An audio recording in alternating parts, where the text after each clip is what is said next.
When access lanes onto the world's busiest bridge were shut down, apparently on orders from a staffer in New Jersey Governor Chris Christie's office, in order to act some sort of still unexplained political revenge on a little town called Fort Lee, New Jersey.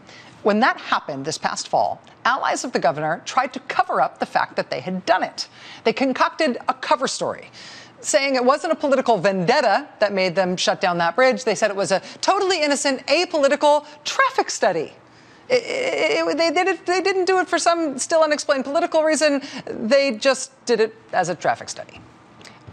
It wasn't a traffic study. But for a long time, they tried to get away with saying that it was. Nothing to see here, nothing to see here. By the time Bill Baroni, Governor Chris Christie's top appointee at the Port Authority, appeared before the New Jersey legislature in November to try to sell the legislature on the idea that it was a traffic study, that whole attempt at a cover-up had already pretty much been debunked by then. It was almost 2 months before that testimony when the head of the Port Authority was quoted in the media as saying that not only had he never heard of a traffic study, no one else had either. Not local officials, not local police. The Wall Street Journal quoted unnamed sources saying bluntly, there was no study. That was the environment in which Bill Baroni had to convince everybody that there totally was a traffic study. And so when Bill Baroni got pressed at that hearing on who specifically had the idea for this supposed traffic study, he got really specific. He named names. Why September? What transpired to have somebody say, we ought to look at having less lanes for Fort Lee? Well, as I said in my opening remarks, at some point in late July, members of the Port Authority police spoke to David Wildstein. So it was triggered by a conversation in late July. Who were these police officers that raised the issue that we ought to look at this? The leadership of the Port Authority Police. Names? Paul Nunziato, the president of the Port Authority PPA. Paul Nunziato was the head of the Port Authority Police Officers Union. And after Bill Baroni gave that testimony about this supposed traffic study being the explanation for what happened on the bridge, Mr. Nunziato of the police union, he was one of the only people who corroborated Bill Baroni's bogus story. When New Jersey lawmakers were calling Bill Baroni's traffic study an explanation that was a fairy tale, it was Paul Nunziato at the police union who stuck up for him. He raised his hand. He took credit for that supposed traffic study that led to the lane closures. He said Bill Baroni was right. He was telling the truth. There really was a traffic study. And Paul Nunziato should know since it was all his idea in the first place. When the Port Authority executive director criticized what happened on the bridge, it was Paul Nunziato who stood up and said that criticism was, quote, a load of garbage. Paul Nunziato also helped Bill Baroni along with the other part of the traffic study cover story, which is that not only was there no political motivation for shutting down those lanes on that bridge, it was really an innocent traffic study. It was an innocent traffic study that caused no harm. There was no danger to public safety, nothing dangerous like ambulances being delayed or police being delayed. Nothing bad happened because of that traffic study. Of course, now we know that not only was it not a traffic study, but ambulances were delayed and police were delayed. We know that Pat Foy's email criticizing the bridge lane shutdown was not, in fact, a load of garbage. But what's more interesting than the fact that Paul Nunziato was wrong when he was trying to advance the cover-up is the fact that he so adamantly and so publicly tried to advance the cover-up. I mean, he took credit for it. Bill Baroni said, hey, it was all that guy's idea. And Paul Nunziato said, yes, it was all my idea. That was me.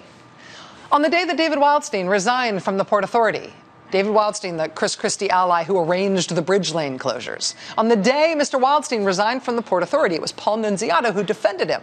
He said at the time, David Wildstein was working on an issue that I brought to his attention, and it was turned into a political game.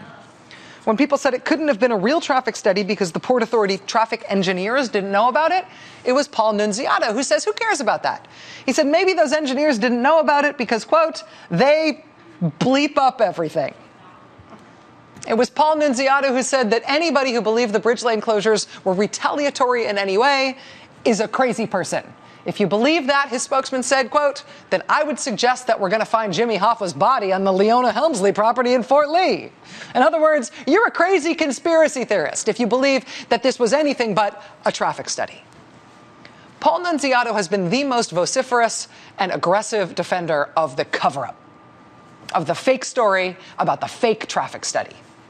Even when everybody else was saying that there was no traffic study, Paul Nunziato stood up not to just defend that story, but to take credit for it. It was me. Until today. Today, Paul Nunziato took it all back. Even though, until today, Paul Nunziato was said to be the origin of the whole idea for the supposed traffic study, today his attorney says, actually, no, that was never true. This is amazing. Mr. Nunziato's attorney has now told the New York Times today, quote, Paul Nunziato had nothing to do with nor knowledge of the planning, implementation, or execution of the closing of the access lanes. And about saying it was a load of garbage that anybody would criticize the lane closures, calling anyone who questioned the motives of the traffic study a conspiracy theorist, Mr. Nunziato's lawyer said today that he was just trying to be loyal to his, quote, political allies. Mr. Nunziato's attorney said, quote, my client was trying to be supportive of people who were supportive of his union. As for all those things that Mr. Nunziato said about the traffic study that he now admits didn't happen, his lawyer's statement today says, quote, he never intended to mislead. The new explanation for all that bolstering he did of the bogus cover story was that those were just, quote, colorful statements to the press. So after sticking by the cover story for months, after saying this was a traffic study, I'm the guy who came up with the idea, now today his lawyer puts out a statement saying, oh my God, you guys didn't really believe that, did you? All this time, there was no traffic study. And when he said there was a traffic study, he didn't really mean it. Those were colorful statements to the press. He was trying to stick up for his friends. He fell in with a bad crowd. You shouldn't have believed that. Today, the cover story fell apart. The cover story advanced by the governor himself, advanced by the governor's allies. Today, that cover story finally died. And here's the most interesting thing.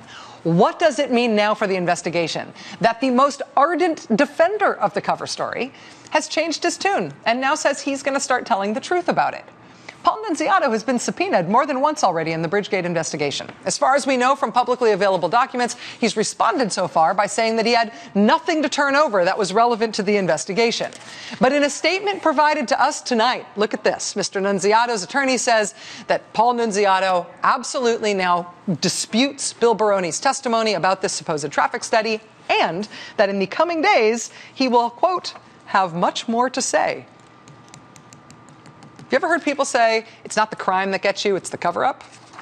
Well, now, today, the guy at the center of the cover-up has given up the cover-up, has given up the cover story and admitted it was not true.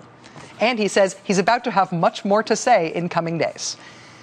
If he talks, presumably he knows something about who else was in on the cover-up. Does he also know what they were covering up? Does he also know why the bridge lanes really got shut down and who was in on it? Stay with us.